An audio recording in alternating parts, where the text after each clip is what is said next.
Hello বন্ধুরা, আজকে এসেছি কাঁঠালের একটি রেসিপি নিয়ে।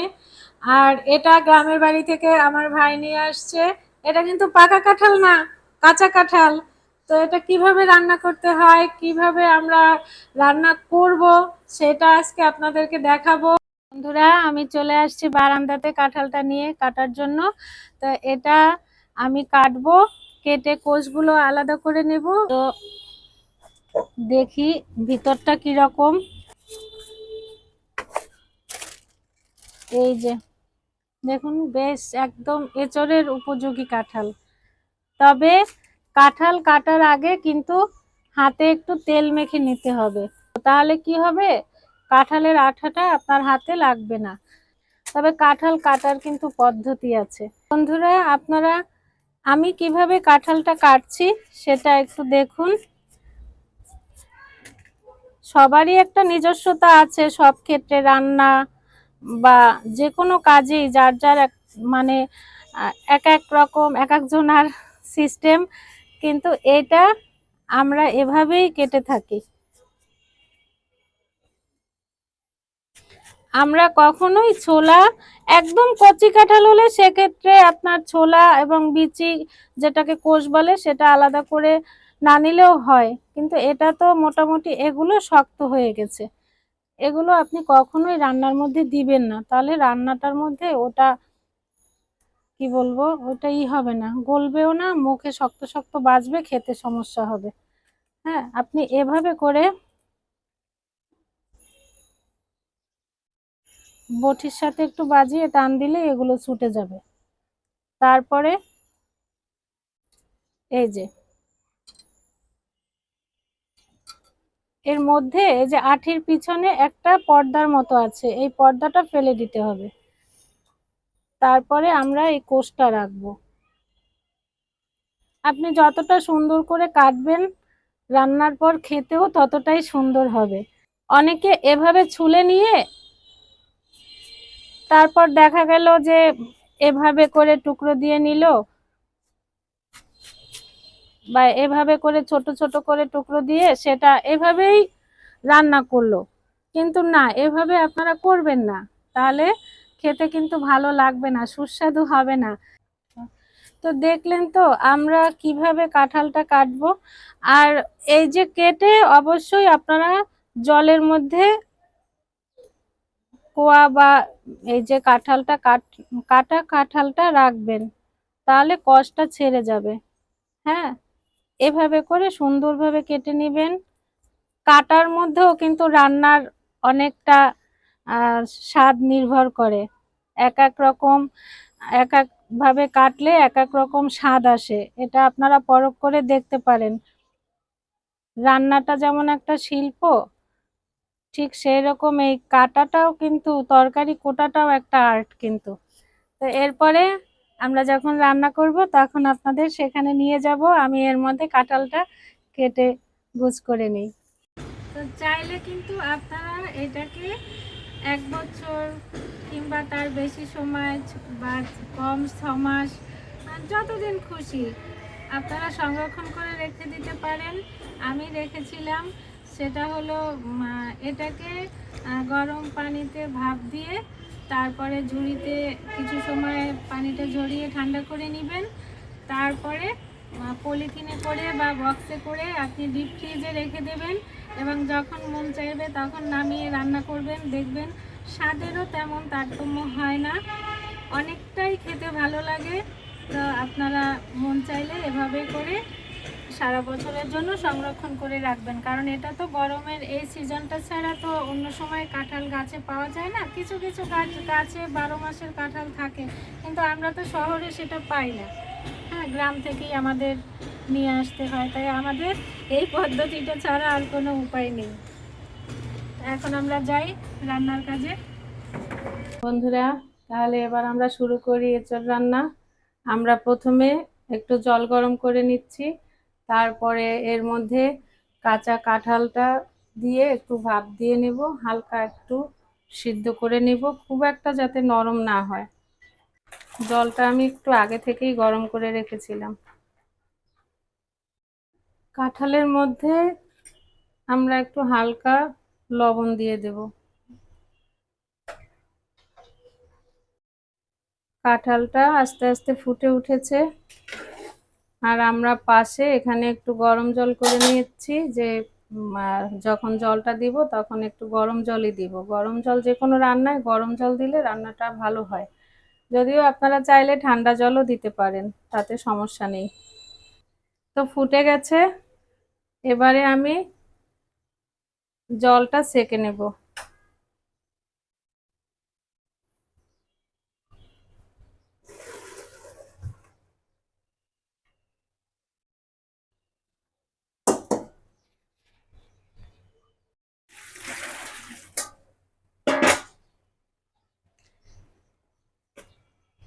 এতে করে কি হবে, কাঁঠালের যে কষটা আছে ওটা অনেকটা বের হয়ে যাবে। আমাদের কড়াই গরম হয়ে গেছে, এবারে আমি পরিমাণ মতো তেল দিয়ে নেব। তবে সব সময় যে আপনাকে রিচ করে খেতে হবে তা না, সময় বুঝে শরীর বুঝে আমি প্রথমে চিংড়ি মাছটা ভেজে নিব।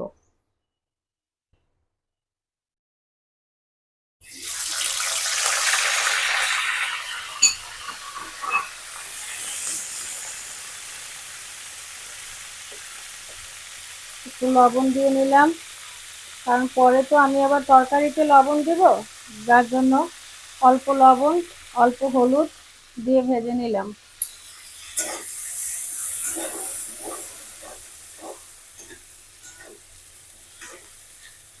আমি সেরকম কোনো পাকা রাঁধুনি নই। আমি যে রান্নাটা যতটুক পারি যতটুক শিখছি, এটা আমার বর, আমার শাশুড়ি বা আমার মা যারা আছেন তাদের কাছ থেকে শিখে নিয়েছি। আপনাদেরও মনে হবে যে আমাদের এই রান্নার পদ্ধতিটা ভালো, এভাবে করে রান্না করে খেলে ভালো লাগবে। হ্যাঁ, আর আমার যে বর সে কিন্তু খুব ভালো রাঁধুনি। সে অনেক রান্না করতে পারে। বিশেষ করে যে ভালো রান্নাগুলো ওগুলো কিন্তু আমি খুব একটা করি না। বাসায় গেস্ট আসলে বা আমাদের বাড়িতে শ্বশুর বাড়িতে যখন কোনো প্রোগ্রাম হয়, বিশেষ করে বিয়ে বৌভাত, সে এই যে 400-500 লোকের রান্না বাড়া সে পুরাটাই আমাদের সবাইকে নিয়ে করে। তো সবাই খেয়ে বলে হ্যাঁ রান্না তো ভালোই। ওর অফিস কলিগরাও বলে যে ওর রান্না ভালো। চিংড়িটা ভাজা হয়ে গেছে, এটা আমি তুলে নিচ্ছি না, এর মধ্যেই আমি অন্যান্য মশলাগুলো দিয়ে দিচ্ছি। যেমন প্রথমে দিচ্ছি পেঁয়াজ। বৃষ্টি হয়েছে তো পরিবেশটা একটু ঠান্ডা, যার জন্য আমি একটু সাহস করে আজকে রান্নাটা একটু রিচ করেই করছি। এবার আমি পেঁয়াজটা একটু হালকা ভাজা হয়ে গেছে, এর মধ্যে রসুন দিব।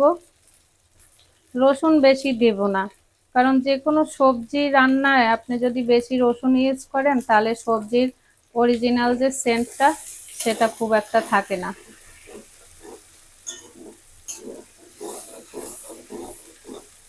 পরিমাণের উপরে কিন্তু রান্নার স্বাদটা নির্ভর করে।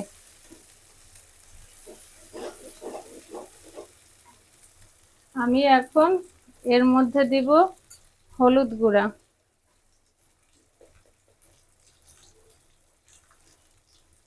যদিও আমি রান্নায় যখন মশলার গুঁড়া দেই তখন একটু জল দিয়ে নেই, কারণ নাহলে কি হয়, এই যে গুঁড়ো মশলাটা এটা পুড়ে যায়, পুড়ে এটা কালো হয়ে যায়।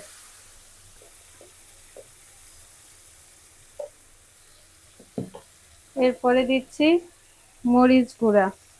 এটা কিন্তু ওই যে পরিমাণটা সবাই সবার মতো করে নিজের মতো করে দিবেন, স্বাদ মতো। কে কতটুকুন ঝাল পছন্দ করেন, বা বাচ্চারা খেলে অবশ্যই ঝাল কম দিবেন। এরপরে আমি এর মধ্যে দিব আদা বাটা।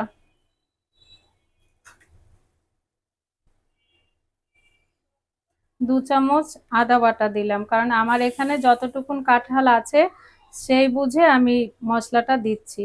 আর এটা হচ্ছে আমি জিরা এবং ধনে গুঁড়ো একসাথে বেটে নিয়েছি। এটা জিরা বাটা এবং ধনে বাটা দুটোই বলতে পারেন। এই যে 3 চামচ দিলাম, এর বেশি দিব না। আর দিব এখানে আছে জায়ফল জয়িত্রী বাটা। এটা পরিমাণে বেশি লাগে না, অল্প লাগে। আমি এটুকুন দিচ্ছি।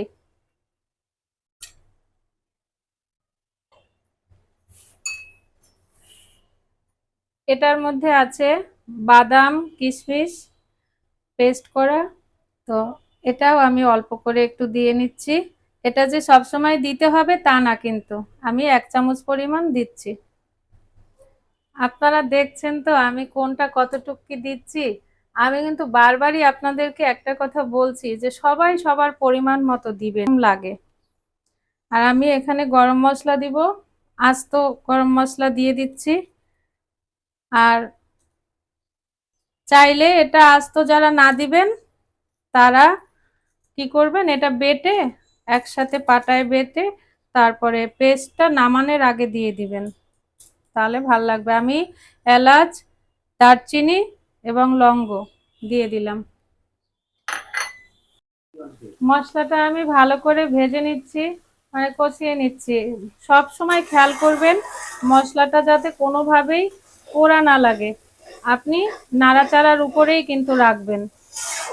এবারে আমার মশলাটা মোটামুটি ভাজা হয়ে আসছে, আমি সিদ্ধ করা কাঁঠালটা দিয়ে দিচ্ছি। এবার কাঁঠাল আস্তে আস্তে এঁচোড়ে রূপ নেবে।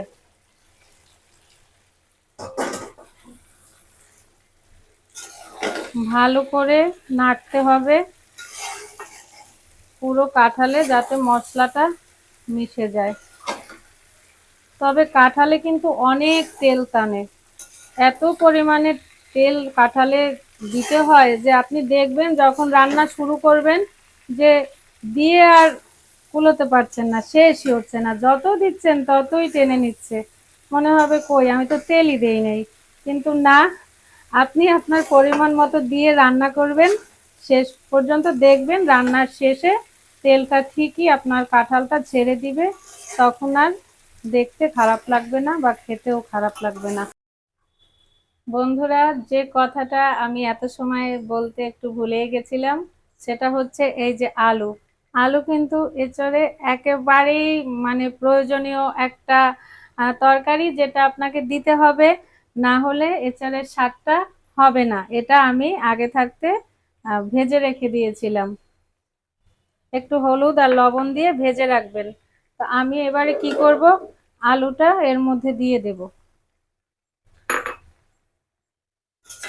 দিয়ে দিয়ে ভালো করে নাড়াচাড়া করে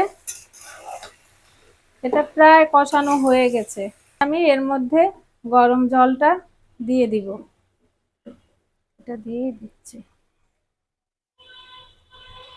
আর নতুন কড়াই হলে আপনি সব সময় সাবধানতা অবলম্বন করবেন যেন পোড়া না লাগে, কারণ নতুন কড়াইয়ে তরকারিটা লেগে যেতে চায় বা মশলাটা লেগে যেতে চায়।